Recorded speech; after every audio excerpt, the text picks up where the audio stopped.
Hello दोस्तों, मेरे channel में आप सबका स्वागत है।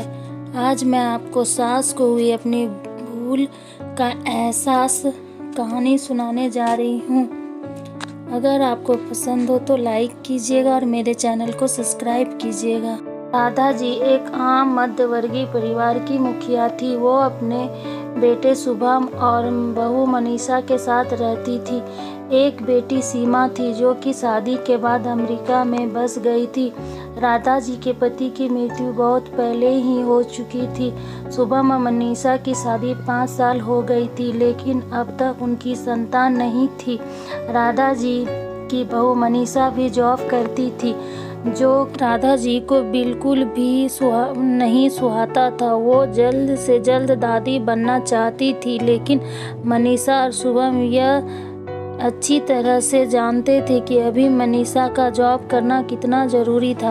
राधा जी अपने बेटे शुभम से इस बारे में बात करती तो शुभम किसी न किसी बहाने से बात टाल देता था। इसलिए वो मनीषा को ही परेशान करने के बहाने ढूंढते रहती थी ताकि वह अपनी जॉब छोड़ दे। और अभी कोरोना काल में तो मानो उनके मन की मुरादें ही पूरी हो गई थी। हालांकि वे दिल की बुरी नहीं थी, लेकिन पोते की चाह में वे ना चाहते हुए भी ऐसा कर जाती थी। अपनी हमउम्र सहेलियों को दादी बनते देखकर उनका मन दुखी हो जाता। उस दिन भी घर में ऐसा ही कुछ हुआ। ऑफिस के काम की वजह से मनीषा देर तक सोती रही और राधा जी को अच्छा खासा मौका मिल गया। ये क्या बहू, अभी तक सो रही हो? पता है सुबह के 10 बज गए हैं। शुभम भी बेचारा कब से उठकर ऑफिस के काम पर लग गया है और तुम हो कि अभी तक सोई पड़ी हो। चलो अब उठकर सबके लिए चाय नाश्ता बना लो। उसे कुछ हो नहीं पाता है, वरना मैं तो तुम्हारे भरोसे कभी न रहती, खुद ही सब कर लेती। सॉरी माँ जी, वह देर रात तक काम चलता रहा, इसलिए सुबह सुबह ही सो पाई थी, इसलिए समय का पता ही नहीं चला। आप चलिए, मैं अभी जल्दी से आती हूँ। हाँ ठीक है, मेरा कुछ नहीं, पर शुभम को देख लो, उसे कुछ चाहिए तो नहीं? कब से उठा है बेचारा। हे भगवान, मुझे जल्दी से ठीक कर दे ताकि मैं ही अपने बेटे का ध्यान रख सकूं, राधा जी ने नाटकीय अंदाज में कहा। राधा जी ने अपनी बहू मनीषा को उठाते हुए कहा। मनीषा ने घड़ी देखी तो वाकई 10 बज गए थे। आज उसकी आँख कैसे नहीं खुली। वह जल्दी अपना काम निपट कर हॉल में आई तो शुभम अपने लैपटॉप के साथ ऑफिस के काम कर रहा था। उसने किचन में जाकर चाय नाश्ता बनाया और फिर रात के बर्तन साफ किए और झाड़ू पोछा करके नहाने चली गई। दरअसल कोरोना वायरस की बढ़ती बीमारी की वजह से शहर में पूरी तरह लॉकडाउन किया गया था, इसलिए काम वाली बाई भी नहीं आ रही थी। मनीषा खुद एक इंटरनेशनल कंपनी में काम करती थी। उसका ऑफिस टाइम निश्चित नहीं होता था। अधिकतर उसे रात में देर तक काम करना होता था। कल भी उसका काम देर तक चलता रहा, इसलिए वह देर तक सोती रही। मनीषा नहाकर आई तो देखा कि उसकी सास अपने कमरे में अपनी सहेली से फ़ोन पर बात कर रही थी। बातचीत में अपना नाम सुनकर मनीषा सास की बात सुनने लगी। अरे शारदा, तुम भी अपनी बहू को ज़्यादा सर पर मत बैठाओ। बहू को ज़्यादा उड़ने देगी तो कल को अपनी नौकरी के चक्कर में वह तुम्हें ही घर की नौकरानी बनाकर छोड़ेगी।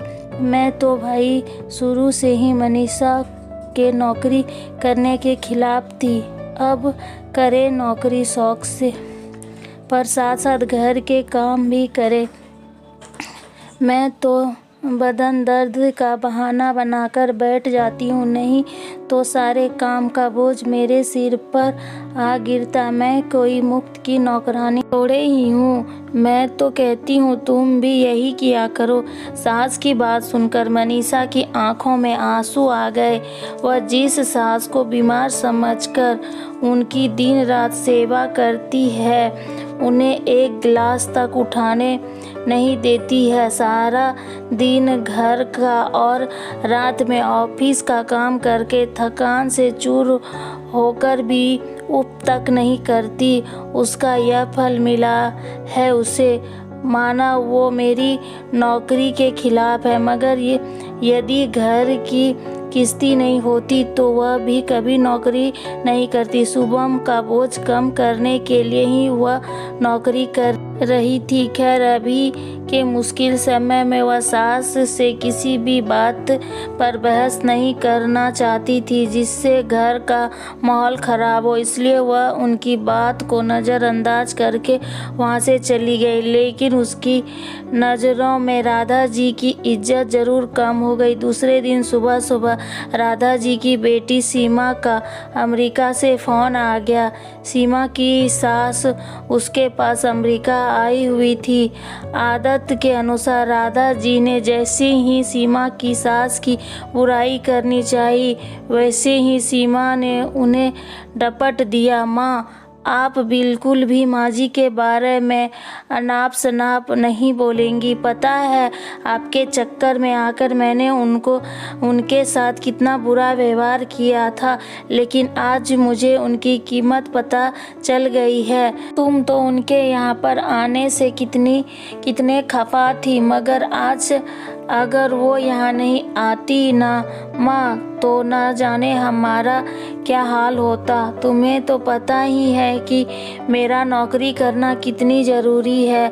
कोरोना ने यहाँ भी ऐसा कहर ढाया है कि घर से ही सब करना पड़ता है। किट्टू का बेबी केयर सेंटर भी बंद है। मैं और राजेश फुल टाइम बिजी रहते हैं। ऐसे में माँ जी ने अकेले ही किट्टू के साथ साथ पूरे घर का सारा काम संभाला हुआ है। मुझे कुछ भी नहीं करने देती है। अगर वो नहीं होती तो माँ हमारा क्या होता, यह सोचकर ही रोंगटे खड़े हो जाते हैं। सच में माँ, वे कोई साधारण महिला नहीं है, बल्कि मेरे लिए तो देवी के समान है। मेरे इतने अपमान करने के बावजूद। और सीमा रोने लगी। उसने फ़ोन कट कर दिया। सीमा की बात सुनकर राधा जी की भी आंखें भर आई। उन्हें अपनी भूल का एहसास हो गया था। मनीषा तो वाकई उनका कितना ख्याल रखती है। उनकी कड़वी से कड़वी बात का भी बुरा नहीं मानती है, उल्टे जवाब भी नहीं देती है। वाकई अभी का समय तो एक दूसरे को हौसला देने का है। सारे गिले शिकवे भुलाकर एक दूसरे की मदद करने का है। तो फिर वो स्वार्थ में कैसी अंधी हो गई थी, इतना कैसे गिर गई थी कि ऐसे मुश्किल समय में अपने ही परिवार की सहायता नहीं कर सकती। उन्होंने उसी समय मनीषा को बुलाकर उसके सिर पर प्यार से हाथ फेरते हुए कहा, मनीषा, आज से घर के कामों की आधी जिम्मेदारी मेरी होगी। मैंने आज तक तुम्हें जो भी कहा है और किया उसके लिए सॉरी। चलो अब तुम जाकर आराम करो, खाना मैं बना लूँगी। इधर सास का बदला हुआ रूप देखकर मनीषा की भी आंखों में खुशी की आंसू आ गई और अपनी सास के प्रति उसके मन में फिर से पहले वाला सम्मान वापस आ गया था। शायद हमारे जीवन में मुश्किल समय आता ही है,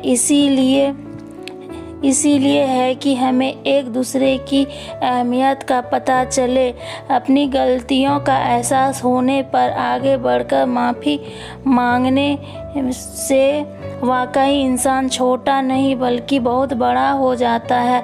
राधा जी की तरह अगर आपको मेरी वीडियो अच्छी लगती है तो लाइक करें और मेरे चैनल को सब्सक्राइब करें। प्लीज़ सब्सक्राइब करें।